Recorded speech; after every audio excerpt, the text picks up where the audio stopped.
Hello student, I am going to share with you the tips how to revise one day before your examination. तर एक्झामिनेशनच्या एक दिवस अगोदर आपण आपला syllabus कसा रिवाईज केला पाहिजे या बाबतीत काही टिप्स मी तुम्हाला क्वेश्चन आन्सरच्या फॉर्मॅटमध्ये शेअर करणार आहे. तर फर्स्ट क्वेश्चन जे मुलं फेस करतात तो म्हणजे what should I use for my revision. तर रिव्हिजन करण्यासाठी मी नेमकं काय वापरलं पाहिजे. So revise only from your textbook. तर तुमच्या टेक्स्टबुकमधूनच तुम्ही रिव्हिजन केलं पाहिजे.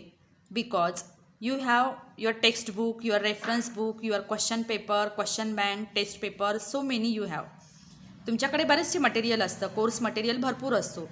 परंतु बिफोर युअर एक्झामिनेशन तुम्ही टेक्स्टबुक थरोली वाचन करणं हे खूप नेसेसरी आहे. त्याच्यामुळे टेक्स्टबुकचं reading it is must for your examination or for your revision, because 80 to 90% of question in your test paper comes from your textbook. जवळपास 80 ते 90% क्वेश्चन हे तुमच्या टेक्स्टबुकमधूनच एक्झामिनेशनमध्ये उतरलेले असतात. त्याचबरोबर रीडिंग करत असताना जर तुम्ही डिटेल नोट्स काढून ठेवलेल्या असतील तर you can refer it also. परंतु एक्झामिनेशनच्या वन डे बिफोर कुणाच्याही नोट्स असं घ्यायच्या नसतात. तुम्ही स्वतःच्या ओन नोट्स वाचन करायचं किंवा मग टेक्स्टबुक थरोली वाचन करून थरोली वाचन करायचे. Should I revise all the chapters on the last day. तर सगळेचे सगळे चॅप्टर्स हे लास्ट डेला वाचन करायचं अथवा नाही.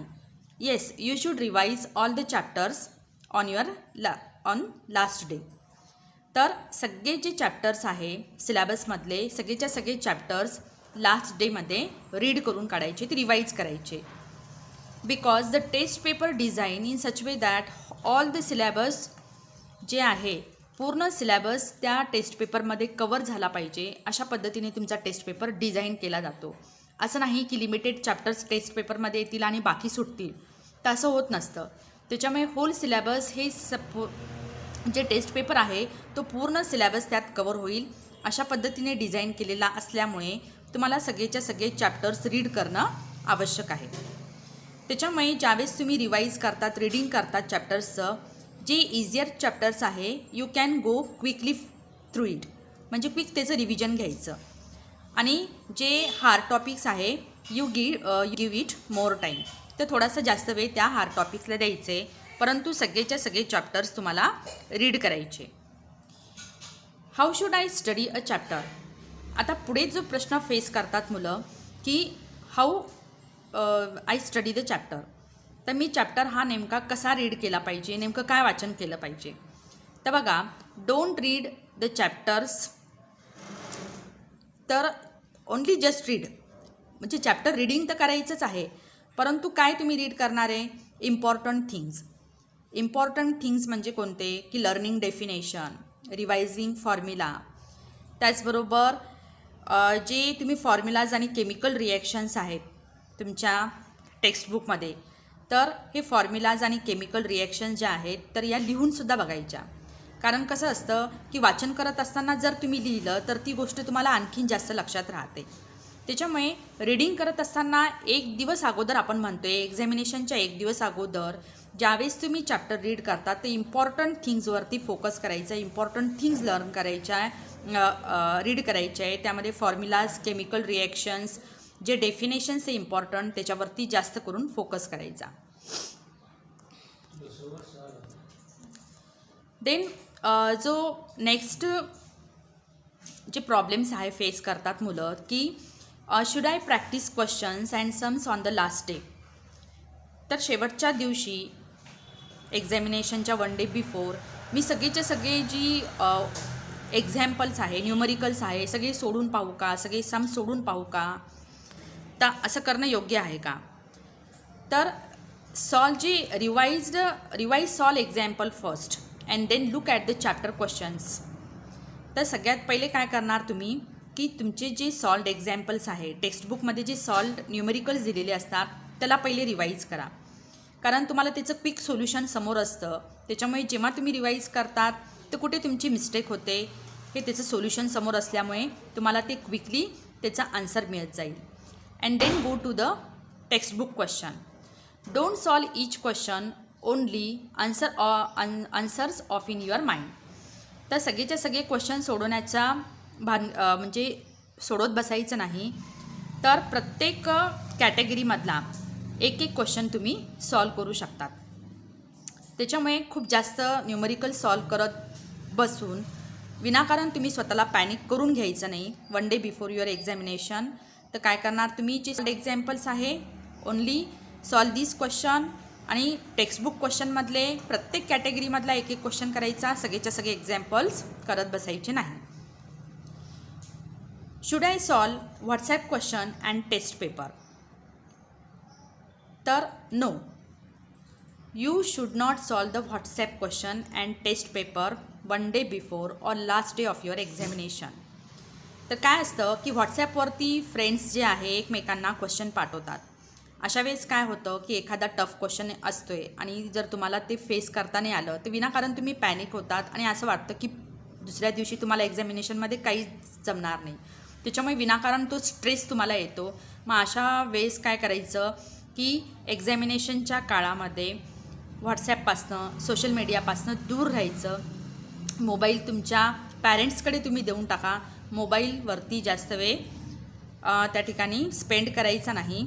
आणि त्याचबरोबर जे लास्ट इयर आणि आता जे टेस्ट पेपर आहे, तर जो पहिला दिवस असतो म्हणजे जो लास्ट डे आहे एक्झामिनेशनचा एक दिवस अगोदर, आता टेस्ट पेपर पाहण्याची ती वेळ नसते. तर तुम्हाला अगोदरच सांगितलं you have to just read the textbook thoroughly. समजा एखाद्याला की पर्टिक्युलर फॉर्मॅट काय आहे परीक्षेचा, की नेमका तो पॅटर्न कसा आहे, परीक्षेमध्ये कसे क्वेश्चन विचारणार आहे, लॉंग आन्सर आहे, शॉर्ट आन्सर आहे, ऑब्जेक्टिव्ज आहे, कोणत्या टाईपचे क्वेश्चन्स विचारणार आहे याची जर कल्पना नसेल, then you can go through the previous year question paper. तर काही प्रिव्हियस इयर क्वेश्चन पेपर तुम्ही पाहू शकतात. एक प्रकारे जो फॉर्मॅट आहे क्वेश्चन पेपरचा तो तुम्ही लक्षात घेऊ शकतात आणि त्याच्यासोबत फॅमिलियर होऊ शकतात. त्याच्यामुळे काय होऊ शकतं की तुम्हाला नेमका क्वेश्चन पेपर कसा असू शकतो आणि कशा पद्धतीचे क्वेश्चन उतरतील हे टेक्स्टबुक रिवाईज करत असताना ते लक्षात येईल. Then what time should I sleep? आता एक्झामिनेशनच्या काळामध्ये नेमक्या कोणत्या वेळेला आपण झोपलं पाहिजे, कोणत्या वेळेला उठलं पाहिजे, हे सुद्धा मुलांना प्रश्न पडतो. तर try to sleep in time. जो तुमचा टाईमटेबल तुम्ही ठरवलेला आहे, डेली रुटीन डिस्टर्ब होऊ द्यायचा नाही. जर तुम्ही रात्री लवकर झोपत असाल तर सकाळी लवकर उठून त्याचं रिव्हिजन करा. जर रात्री उशिरापर्यंत जागलात तर सकाळी थोडंसं लेट उठून तुम्ही तुमच्या कामाला सुरुवात करू शकता. परंतु don't change your daily routine. तर 6 ते 7 तास मिनिमम झोप ही असणं आवश्यक आहे. असं नसतं की बरेचसे मुलं एकमेकांसोबत त्यांचा टाईमटेबल शेअर करतात की मी सकाळच्या 3 वाजेपर्यंत जागत बसलो आणि थोडंही झोपलो नाही आणि सतत अभ्यास केला. तर अशा वेळेस काय होतं की आपण एक्झामिनेशनच्या हॉलमध्ये अत्यंत असे झोपलेल्या डोळ्याने आपण जर पेपर सोडत असो तर तो आपला जो आन्सर पेपरमध्ये प्रेझेंटेशन प्रॉपर येत नाही. त्याच्यामुळे असं होऊ द्यायचं नाही. स्लीपी आईजने क्वेश्चन पेपर सॉल्व करण्यासाठी बसायचं नाही. How should I relax my self? तर एक्झामिनेशनच्या 1 डे बिफोर तुम्ही स्वतःला रिलॅक्स कसं ठेवू शकतात? म्हणजे काय होतं की बरेच मुलं काय म्हणतात की बरेच मुलं नाही की सगळ्याच मुलांना तो प्रॉब्लेम असतो की each student faces the nervous situation किंवा थोडंसं टेन्स फील करतात. तर it's okay to feel tense and nervous. तर प्रत्येकालाच नर्वसनेस राहणं आणि टेन्शन राहणं हे नॅचरल असतं. बिकॉज याचं मिनिंग काय असतं की this means you care about your exam and its result. तर तुम्ही तुमच्या एक्झामिनेशनबद्दल त्याच्या रिझल्टबद्दल तुम्ही केअर करतायत, हे खूप महत्त्वाची गोष्ट आहे. जर तुम्ही केअरफ्री राहतायत आणि ओव्हर कॉन्फिडंट राहतात तर it is not good for your examination. म्हणजे हे तुमच्यासाठी सुद्धा चांगलं नाही. कारण कसं की टेन्स राहणं आणि नर्वस राहणं इट्स ओके, हे नॅचरल असतं.